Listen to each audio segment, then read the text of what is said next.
حضرت شاہ شمس تبریز رحمۃ اللہ علیہ صوفیہ میں آپ کا نام آتا ہے.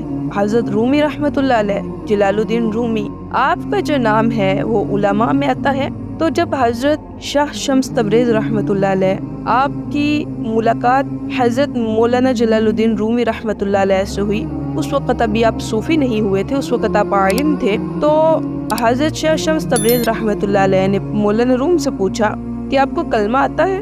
اور ان کے سوال پہ مولانا رومی رحمۃ اللہ علیہ بہت حیران ہوئے اور کہنے لگے حضرت اگر مجھے کلمہ نہیں آتا تو پھر کسے آئے گا؟ مولانا رومی رحمۃ اللہ علیہ نے 70 قسم کی قرات سے کلمہ سنایا.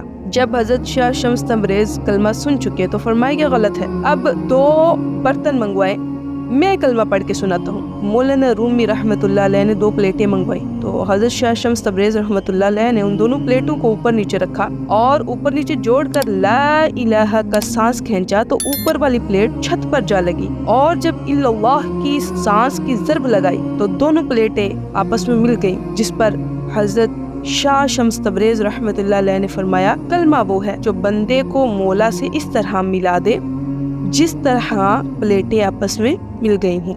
اور کلمہ ہے ہی وہ جب آپ لا الہ الا اللہ کی ضرب لگائیں تو آپ کا تعلق، آپ کا ریلیشن اللہ سے جڑ جائے.